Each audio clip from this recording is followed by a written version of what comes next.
Hey y'all, Jamie here from Country Diggers. Today I thought I'd go into some more sodas. We'll be talking about Frosty Root Beer, Mission Cola, Golden Sundrop, and Wink, Canada Dry Wink. And I want to give a special shout out to the Haggis Wildlife Foundation. Now, if y'all get a chance, go check them out. They're on YouTube, and they're good, okay? They're trying to make us believe in the wild haggis of Scotland. Now, I did a video on it, but they've got me kind of believing it. I don't know. But go check them out and see what you think. The Haggis Wildlife Foundation. All right. First, we'll be talking about Frosty Root Beer. You'll love it, Frosty Old-Fashioned Root Beer. Now, when I found it, it was broke. The bottle was broke, so I went ahead and made a drinking glass out of it. I still got to smooth some of the edge right in there, but it turned out pretty good. And you can see the pictures on this side. And it's a 1960s or 70s, and I'll go into some right here. All right. Beginning with a soft drink association that dates back to his early youth, George Rackensperger, president of the Frosty Company, decided in 1939 to open his own bottling plant. Renting an abandoned jailhouse in Catonsville, Maryland, a suburb of Baltimore.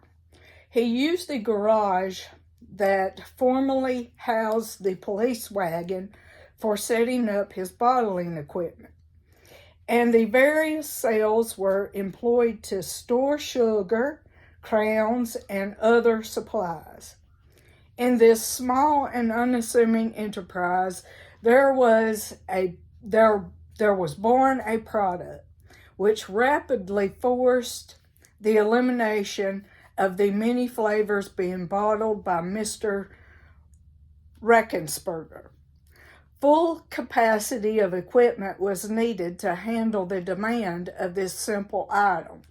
Frosty Old-Fashioned Root Beer had dwarfed all the plant products in sales. Consumer acceptance and volume sales rapidly brought about the need for much larger quarters and larger machinery to handle the continuing growth.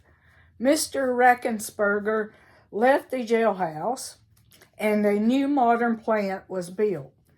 During the interim between 1939 and 1947, numerous distributors in nearby counties requested and were given the authorization to sell Frosty in their territories. As Frosty grew, the distributors requested the opportunity to bottle the products themselves, thus without previous planning or thought of licensing. Frosty had become a franchise beverage. In 1947, bottler interest reached a new peak, and the Frosty Company was organized as a parent organization to handle the appointment and servicing of soft drink manufacturers and to expand the franchising beyond the Maryland borders. So began the growth of a product which by its frosty appeal and word-of-mouth advertising soon began making itself known throughout the industry.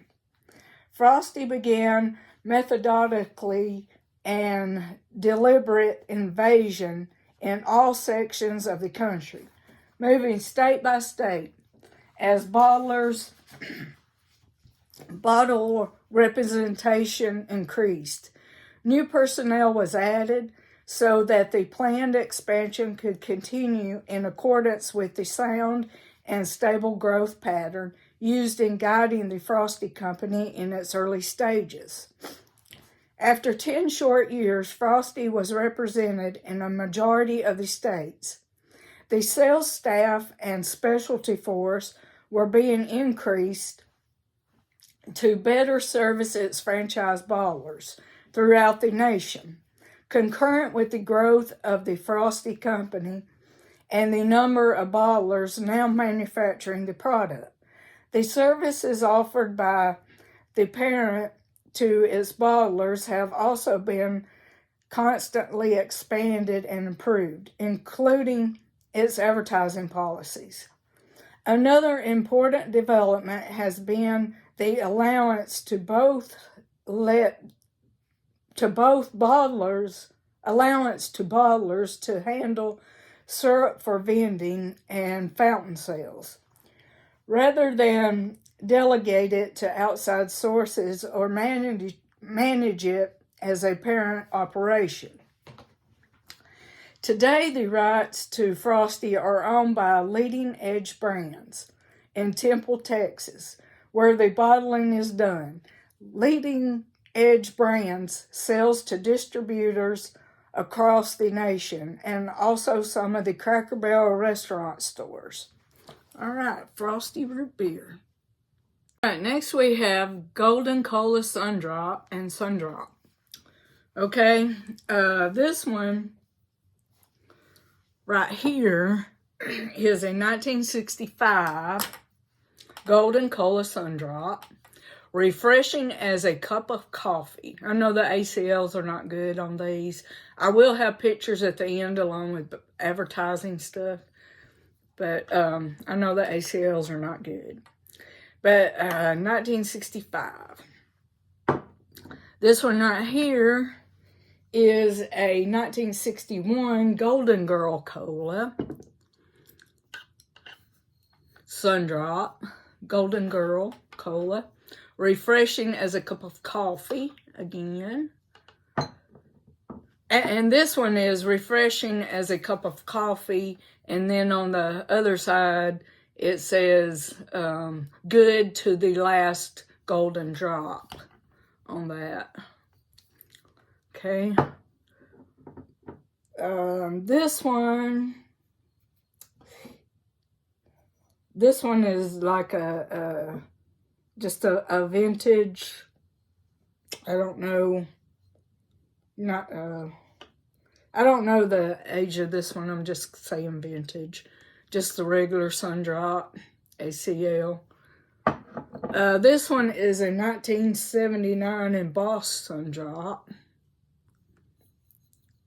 And I'll tell you a little bit about Golden Cola Sundrop. All right.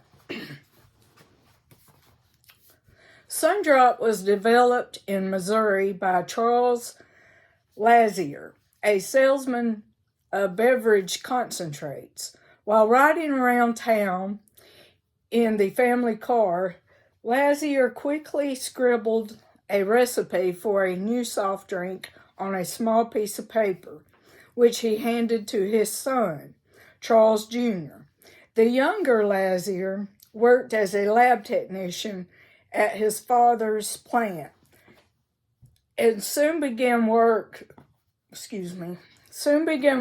the formula 2 years later.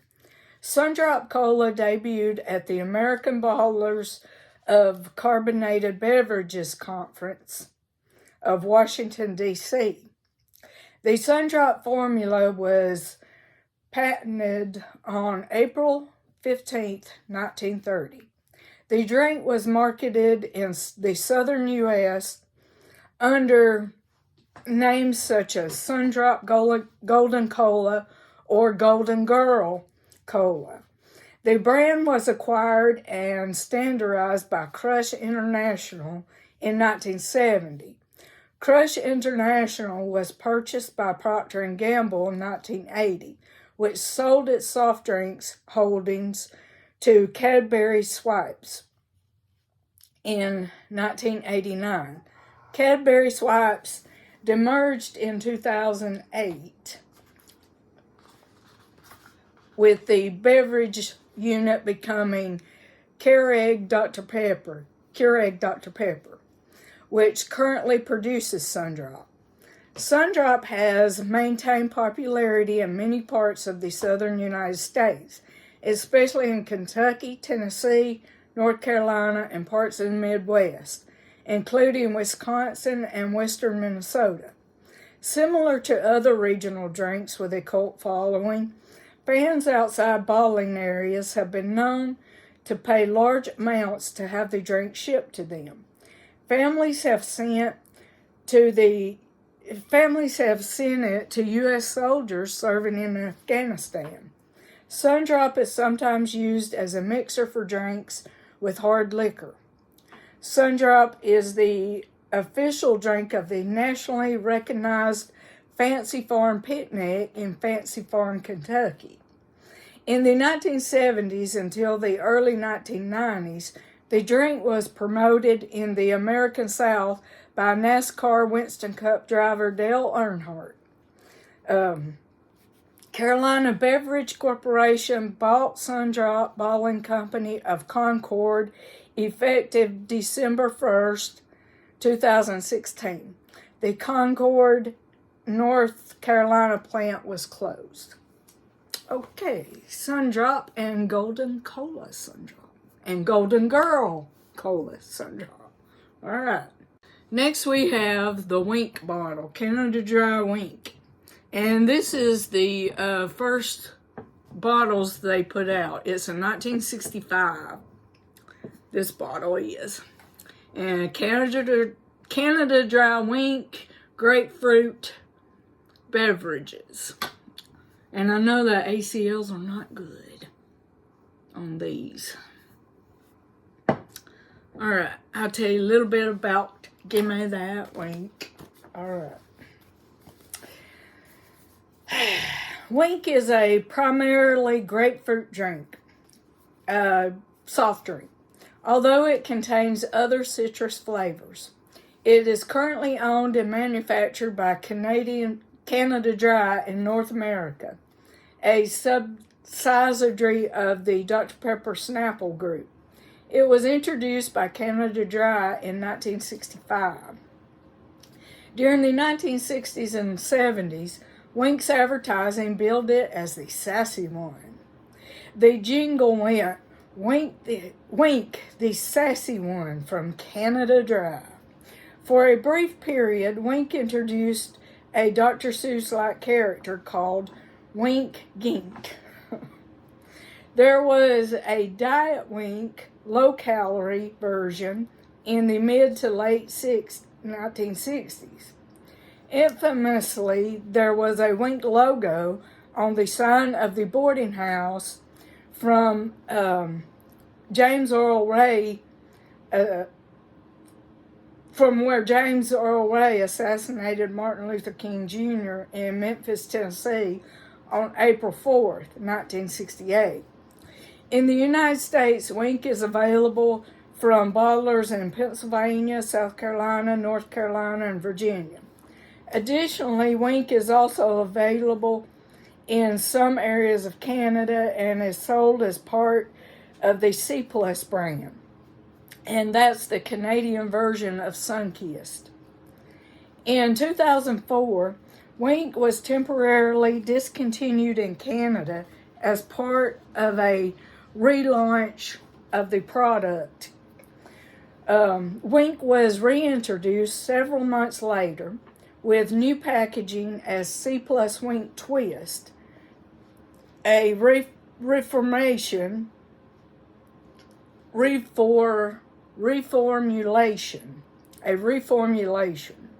that is slightly sweeter than the original.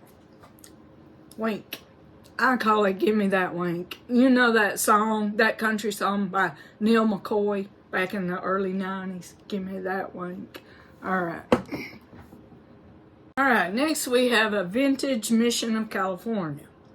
Now this is a king-size Mission, and you can faintly see the Mission outline right there.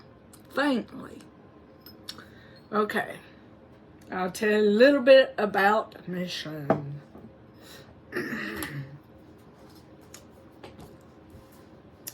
Okay, the company that created Mission soft drinks went through several name and location changes over the years. Initially, California Crushed Fruit in Los Angeles produced the first soft drinks.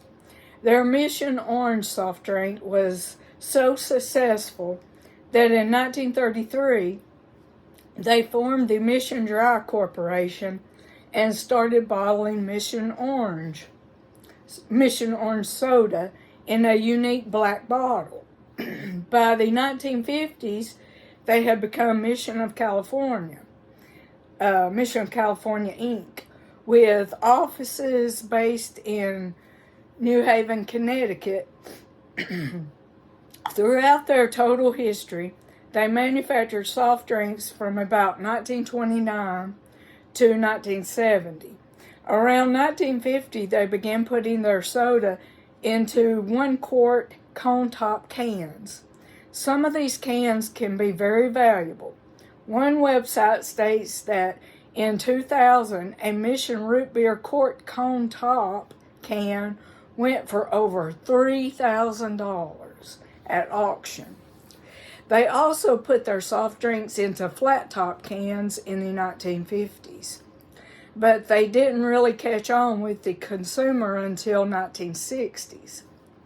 Flavors that Mission Soda was available in include orange, lemon lime, coca piña, black cherry cream, and root beer, among others. Mission Soda Products was based in California but was bottled all over the U.S. All right, Mission Cola. Hope y'all enjoyed. See you back.